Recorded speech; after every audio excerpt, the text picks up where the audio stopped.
जय महाराष्ट्र मित्रांनो, स्वागत आहे तुमच्या या मराठमोळ्या चॅनलवरती, ज्यामध्ये आज आपण बघणार आहोत की फायनल मेरिट लिस्ट लागल्याच्या नंतर काय काय what next after final merit list display. जेव्हा आपण फायनल मेरिट लिस्ट लागते त्यानंतर पुढची स्टेप काय असते तर त्याविषयीच आपण आज बघणार आहोत. तर चला व्हिडिओला सुरू करूया. तर बघा, सगळ्यात आधी तुम्ही काय करता, रजिस्ट्रेशन वगैरे करता, जी पण माहिती असते ती भरता, फॉर्म फिल करता, त्यामध्ये अकॅडमिक इन्फॉर्मेशन असेल, पर्सनल इन्फॉर्मेशन सगळं भरता.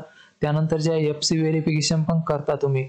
त्यानंतर सगळ्यात आधी प्रोव्हिजनल मेरिट लिस्ट लागते, त्यानंतर लागते फायनल मेरिट लिस्ट. बघा, फायनल मेरिट लिस्ट लागल्याच्या नंतर काय करायचंय तर फायनल मेरिट लिस्ट लागल्याच्या नंतर तुम्हाला वेट फॉर कॅप राऊंड्स. बघा, तुम्हाला फायनल मेरिट लिस्ट लागल्याच्या नंतर 2 दिवसानंतर जे आहेत कॅप राऊंडची प्रोसेस होती.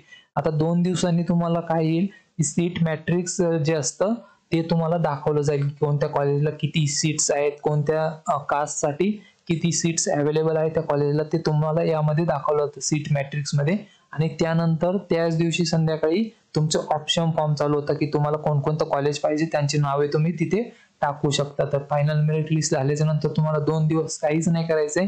जेव्हा तुमची सीट मॅट्रिक्स वगैरे येईल त्याला अॅनलाइज करायचंय, त्यामध्ये सीट्स वगैरे बघायच्या किती आहे काय आहे, आणि त्यानंतर तुम्हाला जे ऑप्शन फॉर्म आहेत ते फिल करायचे असतात.